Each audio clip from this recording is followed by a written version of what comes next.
안녕하세요. 멜로디걸입니다. 자, 이번에는 공포게임을 하나 가지고 왔습니다. 제목은 이상한 메시지. 과연 어떤 게임일지 한번 보도록 하죠. 메시지 확인.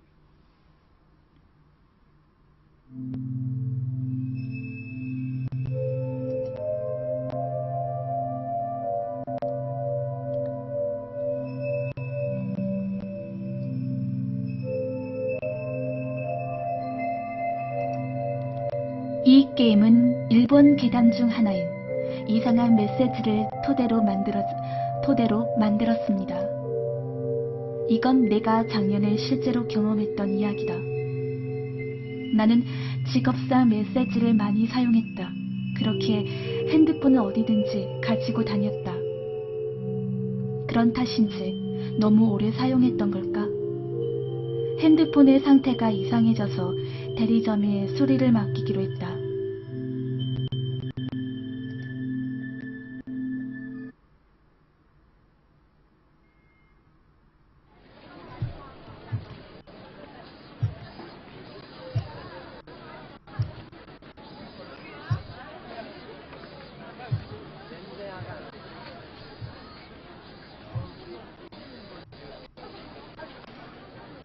대리점 안엔 인상이 좋은 남자 직원이 있었고 나는 그에게 핸드폰을 건네려고 했다. 하지만 남자 직원은 현재 인식폰이 없다고 말했기에 나는 어쩔 수 없이 다른 가게로 갈까 했는데 다른 여직원이 가게 안쪽에서 이거 쓰면 되지 않아요? 라며 핸드폰 하나를 가져왔다. 오. 원래 쓰던 핸드폰과 같은 회사이기도 했고 상태가 나쁜 것도 아니어서 나로서는 당연히 오케이였다. 그러던 와중 나는 직원들이 서로 수군거리는 걸 듣게 되었다. 괜찮으려나? 안 될 것 같은데? 행여나 또 그러면... 분위기가 이상했다. 하지만 다른 대리점은 한참이나 떨어진 곳에 있었기에 전화만 받을 수 있으면 돼요 라고 재촉하듯 말하였다. 결국 그 핸드폰을 임시적으로 쓰게 되었다. 경험이 있는 사람이라면 알겠지만 인식폰을 받기 전엔 직원과 같이 초기화 상태를 점검한다. 확실히 초기화된 것을 확인한 나는 사인을 했었다. 그런데 집에 와서 핸드폰을 만지던 도중 발신 이력에 저장되지 않은 번호를 발견했다. 날짜는 6개월 전인가? 핸드폰 날짜는 제대로 설정되어 있었고 나는 아직 아무에게도 전화를 걸지 않았다. 그리고 업무 또한 나는 전화를 받기만 하고 용건은 메시지를 보내는 편이다. 영 찜찜하긴 했지만 직원들도 기계 상태가 이상하다는 말투였기에 그다지 신경 쓰지 않고 넘어가기로 했다. 그리고 다음 날 그 후에 이상한 점이 생기지 않았기에 친구에게 메시지를 보내고 있었다. 수십 메시지를 확인하던 도중 슬라이드를 잘못해서 가장 최근 메시지에서 가장 이전 메시지로 넘어가 버렸다. 나는 평소 대부분의 대화를 메시지로 하는 편이기에 한 달 정도 하면 리스트가 꽉 차게 된다. 그런데 이 메시지는 모르는 번호에서 온 반년 전의 메시지였다. 이모티콘도 없이 검은 배경에 오렌지색 글자로 한 줄. 저기, 보여? 갑자기 어디에서 온 자신감인 건지 아니면 호기심인 건지 나는 답장을 보내기로 했다. 언제 보낸 거야?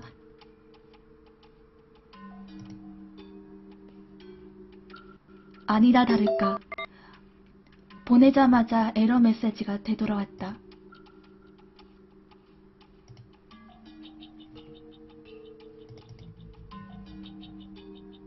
그러나 동시에 또 한 통의 메시지도 같이 와 있었다.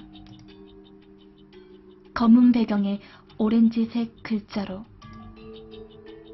지금. 그 뒤로도 몇 번 더 답장을 보내봤지만 매번 에러 메시지가 떴다. 그리고 동시에 답장이 오는 것도. 약간의 대화로 알게 된 것은 상대가 혼자 사는 20대 여자라는 것. 점점 알아가는 만큼 궁금증은 더욱 커졌지만 왠지 찜찜한 기분이 들었기에 그날은 그것으로 그만두었다. 다음 날 아침 일어나서 핸드폰을 보니 램프가 깜빡이고 있었다. 필시 메시지가 온 것이라. 직업상 이곳저곳과 메시지를 계속 주고받기 때문에 매일 아침 있는 일이었지만 이날은 달랐다. 바로 그 모르는 번호로부터 보여? 안 보여? 안 보여? 보여? 안 보여? 보여? 라는 메시지가 그대로 수십 통이나 와 있었던 것이다. 세상에.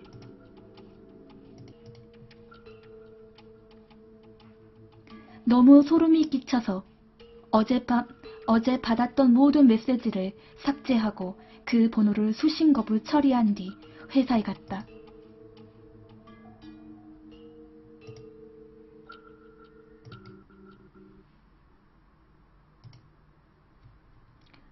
자, 회사로 왔네요. 유미씨, 저기 이시카와씨. 네, 유미씨. 이것 좀 프린트해 주실래요? 메인 프린터로 보낼게요. 네, 조금만 기다리세요. 오호.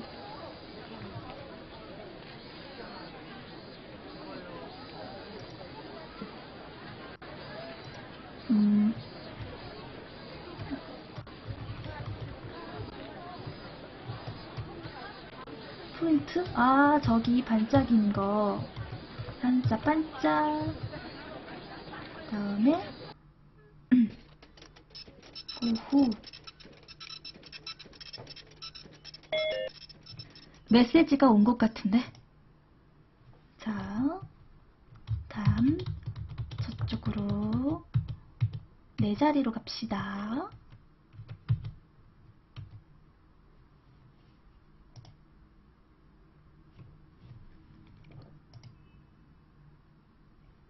친구가 보낸 메시지를 확인하던 도중 반년 전의 메시지를 아직 지우지 않는 것을 깨달았다. 그런데 그 메시지에 링크가 하나 있었던 것을 발견했다.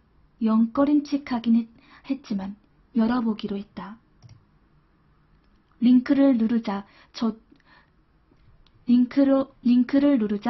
지도로 연결되어 있고 그곳에 표시된 곳은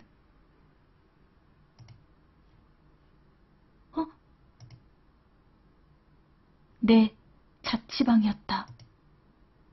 온몸이 소름이 돋았다. 뭔가 혐오스러운 그런 공포감이 엄습해왔다. 하다못해 내가 방에 있을 때 이 지도를 본 것이라면 현재 위치가 나온 거구나라고 납득할 수 있었을 것이다. 그러나 집과는 한참 떨어진 회사에서 나타난 지도인 것이다. 그것도 반년 전 메시지에. 놀람이 채 가라앉기도 전에 새로운 수신 메시지가 있다는 걸 알았다. 봤어? 검은 배경의 오렌지색 글씨. 게다가 또 다른 황당한 사실을 깨달았다. 메시지가 알림음이나 램프의 깜박임은 전혀 없이 들어온 것이었다. 다른 메시지는 정상적으로 수신음을 울리며 램프도 깜빡거린다. 이 모르는 번호와 메시지를 주고받을 때 에러 메시지가 함께 오기에 눈치채지 못한 것이었다. 그저 소리도 없이 어느샌가 들어와 있었다. 조금 소름이다. 웃어.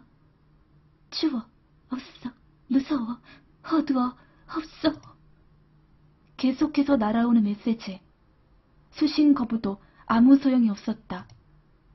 내 주변에 누군가 장난을 치는 게 아닐까 싶기도 했지만 수신 거부가 뚫린 것이라던가 반년 전의 날짜라던가 장난치곤 설명이 안 되는 부분이 많았다. 내 질문에 대답하는 식으로 오던 메시지는 점점 일방적인 말투로 바뀌었고, 보고 있어? 무서워. 추워. 보고 있지? 라는 말만 반복하기 시작했다.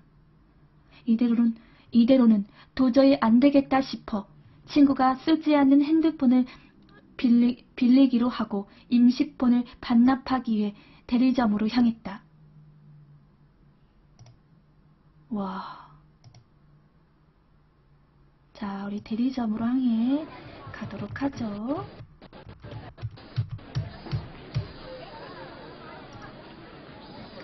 반납을 위한 소속을 하던 도중 직원이 메시지가 왔다며 내게 폰을 내밀었다.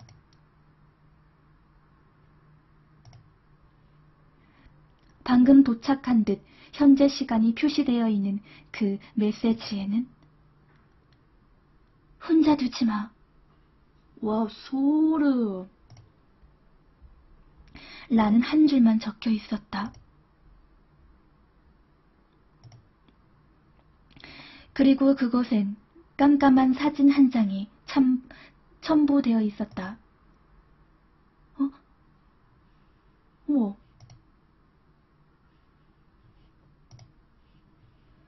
직원은 무언가를 알고 있는 듯 표정이 굳어 있었다. 서둘러 핸드폰을 초기화시키고 서류를 정리한 뒤 반납 수속을 끝내주었다. 이야기는 여기에서 끝이지만 후일담이 있다. 임시폰에서 발견했던 반년 전의 발신 번호가 왠지 마음에 걸렸다. 그래서 메모해 두었던 걸 친구에게 보여주었더니 본 적이 있는 번호 같다는 것이었다. 확인해 본 결과 번호는 교환하지 않았지만 알던 여자라고 했다. 게다가 이 여자 약 반년 전부터 실종이라고 한다. 그 뒤로 이상한 메시지는 오지 않았다. 기분 나쁜 경험이었기에 빨리 잊어버리고 싶었다. 그런데 며칠 전 그 번호로 내 폰에 발신력이 찍혀 있는 것이 보였다. 발신 시각은 내가 자고 있던 시간이었다. 난 혼자 살고 있으니 누가 만질 일이 없을 텐데.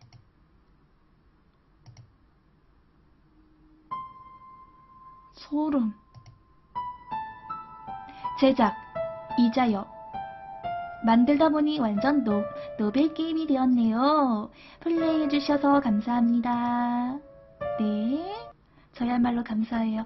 이렇게 해서 이상한 메시지 봤네요. 와, 소름 돋았습니다. 방금 저 읽으면서 발음이 조금 세긴 했는데 아무튼 재밌게 봤다면 구독과 좋아요 한 번씩 꼭 해주시기 바래요. 그럼 안녕.